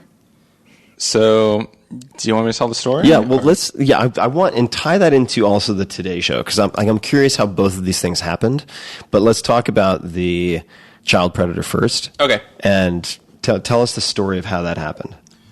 All right. So, and then to Elaine's point, how if it had an impact on sales. Sure. So, I remember getting a message. We use Slack to communicate within the team. I guess that's also a big... Mm-hmm. I remember getting a message from my employee Vince, and he's like, hey, we had something weird happen just now, and I kind of want to alert you to it. I'm like, okay, what's up? And he goes, we had a live chat come in, and it's from somebody asking about a particular customer. And I told them that we can't give them any information on this customer. We don't just tell, random people on live chat about our customers and what they're ordering. And so I think that's a good policy. So that's exactly what my employee told the live chat visitor. And then the live chat guy goes, oh, okay. I am with the district attorney's office in, I guess it's Sherwood or Portland area in Oregon. And we think that this guy bought a hidden camera from you. And we found this hidden camera in the boys' bathroom of the Catholic Church where he is a priest. And my employee's like, okay, send us like a subpoena or a warrant or whatever it is that they ask for, and we can, we have to give you that information. And so my employee tells me this, and I'm like, oh my gosh, this is not what I needed today. And my employee goes, I looked him up, and he did buy the hidden camera from us. And I'm like, oh, okay, we can't just like sit on this. We have to hand this information over. And so at the time I was reading Trust Me, I'm Lying by Ryan Holiday. Ryan. There's a lot of Austin tie-in here. Yeah. Austin Board of Tourism. Yeah. You know where to send the roses. Yeah. So that is his first book, and it blew my mind when I read it. It's all about the media and how they work and how you can use it to your advantage and then also to your detriment if you don't play by the rules. And I was reading it at the time, and I'm like, oh my gosh, I could totally see this headline ending up on Gawker, which isn't around anymore. But Catholic priest installs hidden camera in boys' bathroom, just like screams Gawker. And then they'd probably mention my store or something like that. And then everything I worked for was going to be like, ruined. And so, or you'd have a giant influx of priests as new customers. There's your Facebook advertising. I'm kidding. Go ahead. Oh, it's so bad. And so I'm like, okay, we got to get the police department this information. They had a detective that was working the case, and they gave me their contact info. And I'm like, okay, what can I do? What can I do? And so I actually do a Google search for the guy, and I stumble across articles that had been written about him already in the local newspaper up there. And the Oregonian was the name of the paper. Mm-hmm. And so they already had a reporter that was on this story, and she had come out with like 2 to 3 different blog posts, because it turned out that the kid like found the camera and then reported it to his parents, who then reported it to the priest who actually set up the camera. And then he's like, oh, okay, I'll get this taken care of. And then he never went to the police. And so the kid's parents are like, what is going on here? And so then the police suspected that the priest was doing something. Anyways, the reporter that was working the article, I decided to reach out to her, and I decided to reach out to the detective that was working the case at the same time. And we kind of worked hand in hand to get the story out in a way that looked favorable for me. Mm-hmm. So she, the reporter for the paper was greatly appreciative that I contacted her with the scoop and allowed me to share my side of the story. And instead of making it seem like I was an accomplice to some guy that did like a terrible... We had never even spoken to this guy. He just placed the order on the website. Mm-hmm. He never called us on the phone, never did a live chat or sent in an email. It's just somebody that placed an order on the website and did something terrible. And so I was really worried that would just destroy my business. And we worked hand in hand with the police department. They ended up issuing a warrant for his arrest, but he had already fled the country like a week prior. He went back to the Philippines, where he was from. And when the story finally hit, it gave us a lot of publicity. So like all of a sudden other newspapers were wanting to talk to me, and then TV stations were asking for like Skype interviews and stuff. And it actually came out on the same day that Jared from Subway was arrested, and that took up the news for the entire day. Yeah. Also, I think Anthony Scalia died, the Supreme Court justice. So the news was just flooded, and the story just got buried. But it happens. What happens? Yeah, the media cycles and events are never predictable. I've had the great misfortune of, in the case of a few book launches, to just get completely drowned out, which is always one of those things that can happen. But the Today Show, how did that come about? So we weren't mentioned Did you know specifically. anything? Oh, that was not mentioned specifically, but you had the net to catch the fish on Google. Right. Every week or so, there's a story that comes out about somebody finding a hidden camera, like in an Airbnb or vacation rental. And they did a segment on that and how to find a hidden camera. And so they just generally mentioned a bug detector. And it turns out that like Amazon like sold out completely. And a lot of customers found our website after hitting Amazon and not being able to find anything in stock. They came to our website and purchased all of our inventory, and we were out for months. It was horrible. We had to cancel orders left and right, and it was a difficult time. Was it more of a problem than a blessing? Because some people listening might think, wow, well, you sold out of all your inventory, so that can't be a bad thing. But was it more, do you wish it hadn't happened? Would it have been better for you if it had not happened? It was our biggest sales day of all time, and it still is. And so that was really cool at the moment. But then for the 3 months after, I'm like, oh my gosh, this is what's taking so long. Factory's not being very responsive to me at all. We have customers calling left and right, and a lot of them, we forgot to like mark it unorderable on the website. So customers were placing orders for it, even though it wasn't in stock. And so they were getting frustrated with us. And yeah, it was a difficult time. I mean, I'm glad it happened. I just wish we had been prepared better. But, you know. Hindsight 2020. Yeah. Well, the mention by the Today Show is also one of those be careful what you wish for. Not that you were expecting it, but one of those be careful what you wish for scenarios. And certainly back in the day, maybe even still, you know, Oprah gave people the hug of death where she would mention bakery or a company, and they thought it was winning the lottery ticket, but in fact, it just ended up destroying the business because they would ramp up to try to do tons of manufacturing or hire extra people, and then a week later, they didn't know how to sort of reconcile what had just happened. What are some of the? So we have, I think, just a little bit of time left. Some of the highlights when you look back, right? So you were in this job, you were underpaid, overworked, really hating the 9 to 5 or whatever, 7 to 7, whatever the hours might have been, experience. You start this company. What have been some of the peak experiences or things that you couldn't have imagined would have come true, that you couldn't have imagined at the time when you were like, man, if I can just make 30 grand, this will work out? So the first thing that comes to mind as I look out of this this amazing view of Austin is that I'm sitting here chatting with you right now. I mean, book was hugely influential to me and then a lot of my friends. So this has been an awesome experience. Meeting people who are like me has been the biggest impact on my life. Like, I kind of went through high school just like as a loner, and I didn't really have a lot of friends. And I was kind of like wandering around aimlessly. But starting this business up has exposed me to people who are just really cool and really interesting. And if we went to high school together, then we probably would have like gotten along really well. It would have been awesome. And so seeking those people out and finding them. And on Twitter, it's easier than ever.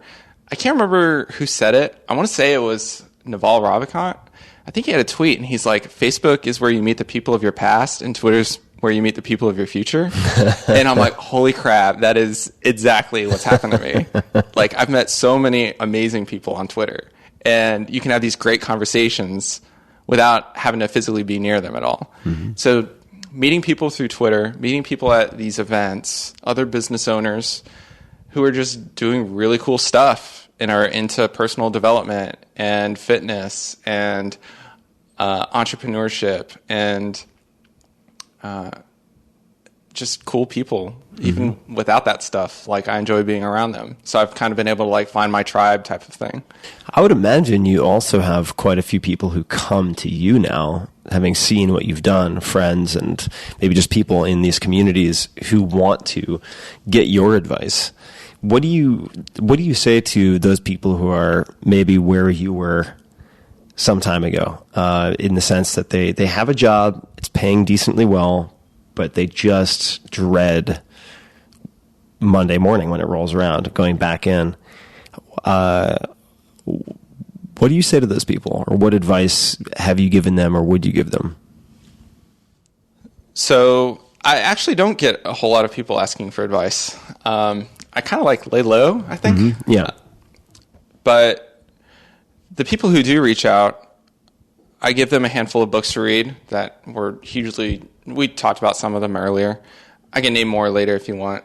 But I tell them to read these books. If they have any questions, they can get back to me. I give them a list of podcasts that I listen to. What are some of those podcasts? So, been a listener of Tim Ferriss' show for a long time. Tim Talk. Formerly known as, yeah, I appreciate that. Thanks, Kevin Rose, for making that stick forever. Gotcha. I appreciate that. Yeah. I'm sliding a 20 across the table. We had a deal ahead of time for this. What other podcasts? E-commerce Fuel. E-commerce Fuel. Yes. And then Ecom Crew. Ecom Crew is my favorite e-commerce podcast. It's run by a friend of mine named Mike, and he's been almost completely transparent with his e-commerce business. It's a 7-figure e-commerce business. They do adult coloring books. Amazing. Wait, adult? No, meaning adult themed content plus coloring, or coloring books for adults? Coloring books for adults. Okay, all right. I've never thought about that. Right. Another growth opportunity. When I started my business... very limited number of colors that you'd be using for the former, probably. So maybe not a great idea. Go ahead.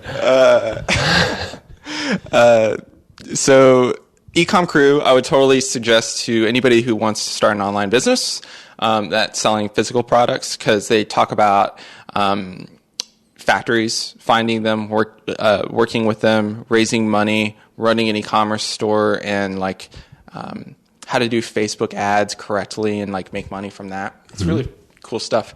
About 2 months after I started my business, I learned about the Tropical MBA podcast.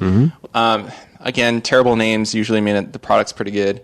But these are guys that do entrepreneurship, Tim Ferriss style.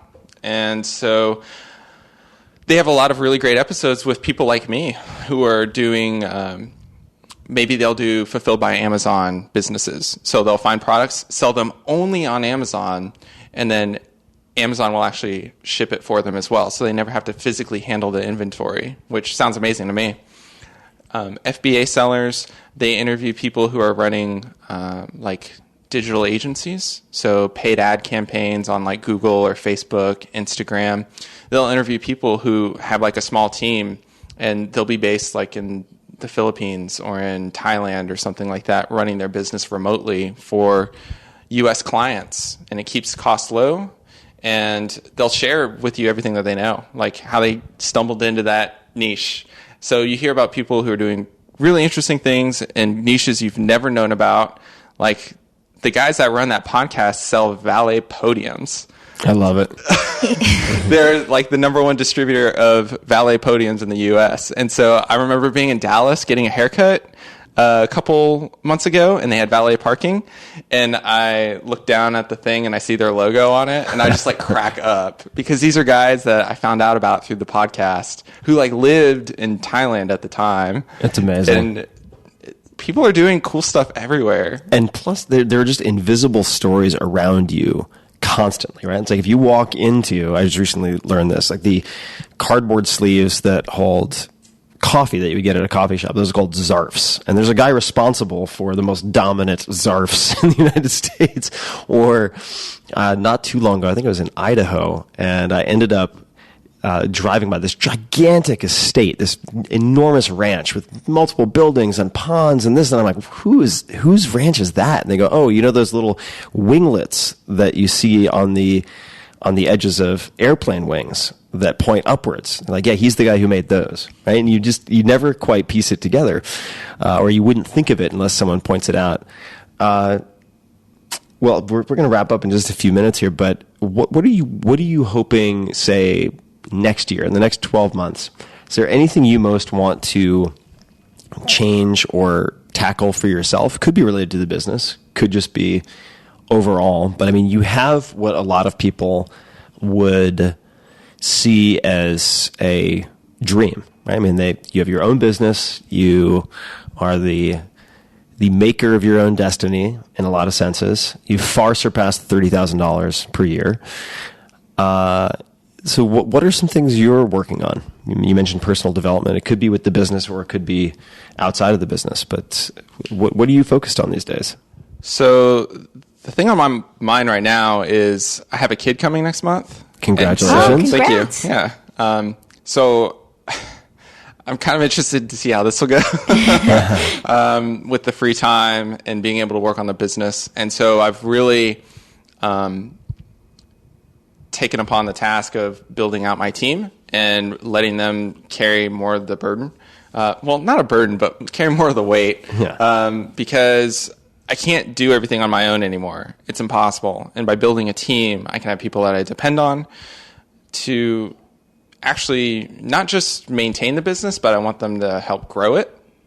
And figuring that out has been a lot of fun. It's been a lot of, it was cool doing stuff on my own for a long time. I mean, that's how people typically see it. Like when they do entrepreneurship, it starts out with just them.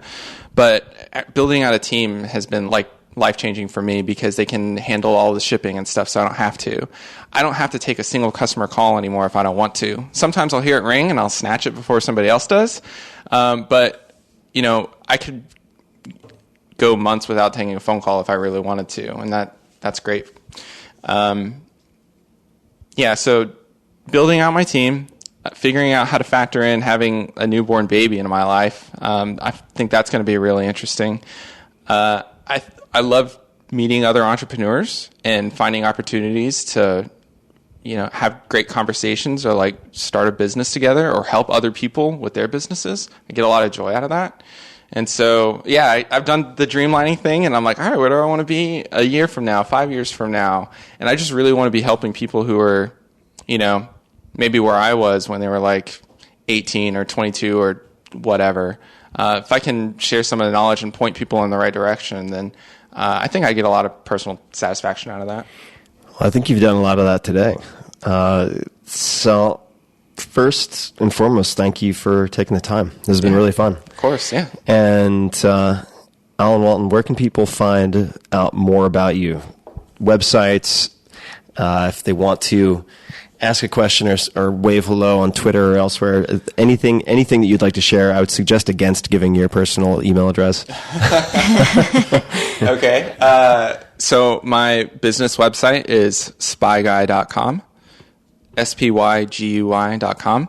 I'm on Twitter. Give me a shout. It's at Allen Third. So ALLEN THIRD. And I have a personal site as well. There's not a whole lot on it at the moment, but maybe in the future, AlanWalton.com. Amazing. And Elaine, thank you for being here. I know I was charging pretty hard for most of this interview, but I wanted to introduce you guys to Elaine because I am hoping to do quite a bit more with you in the future. So this is going to be an experiment as we collaborate via audio and hopefully in other ways. But I think this was a really fun outing, and Elaine did help with getting me up to speed on a lot of the basics so that I could ask questions that were informed. So thank you for that as well. Oh, thanks, Tim. It was great to be here, and it was really great to see how you looked at Alan's business. That was really fascinating for me. Well, I'm hoping that, and I'm sure you will, and I know you already are, behind the scenes. So we have secrets coming for you guys, but you'll be shedding light for me on quite a few people and businesses as well.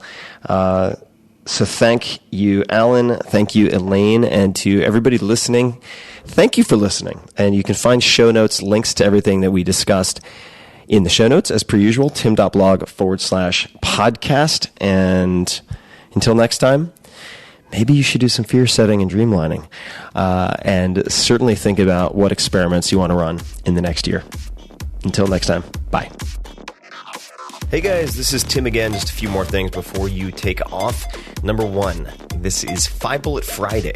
Do you want to get a short email from me? Would you enjoy getting a short email from me every Friday that provides a little morsel of fun before the weekend? And 5 Bullet Friday is a very short email where I share the coolest things I've found or that I've been pondering over the week. That could include favorite new albums that I've discovered. It could include gizmos and gadgets and all sorts of weird shit that I've somehow dug up in the world of the esoteric as I do.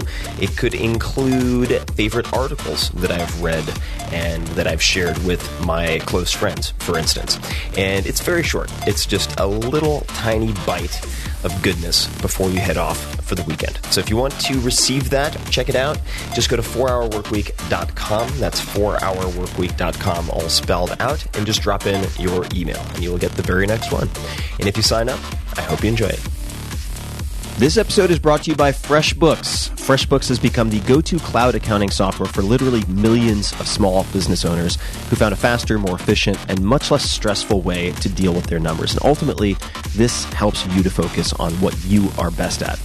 It is used by many of the fastest growing startups I've invested in or advised, and it's equally used by many of the best freelancers I work with on a daily or weekly basis. It is one of the easiest ways to send invoices, get paid, track your time, and track your clients.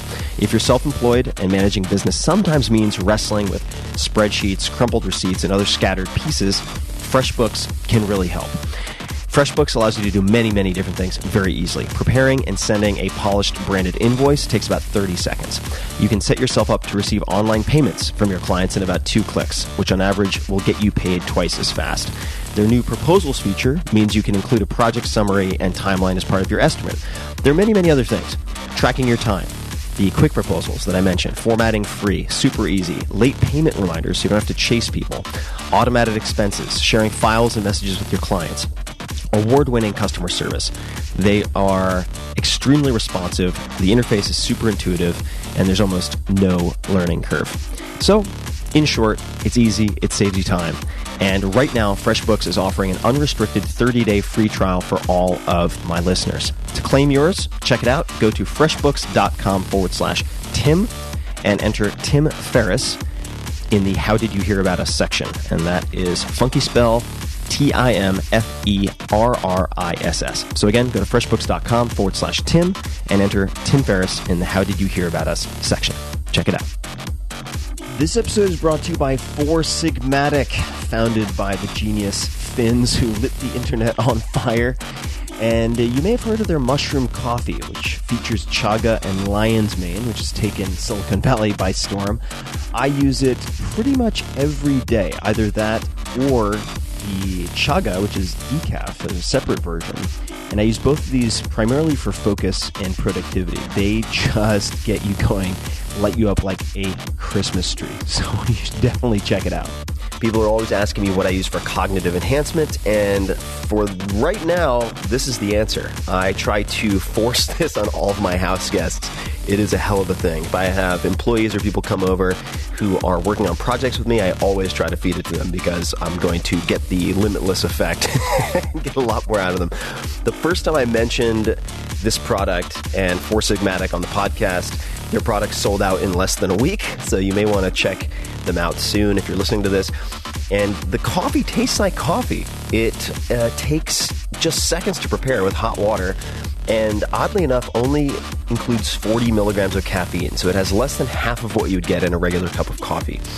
I don't get any jitters, acid reflux, or any stomach burn, any of that. It's very unusual and very, very cool.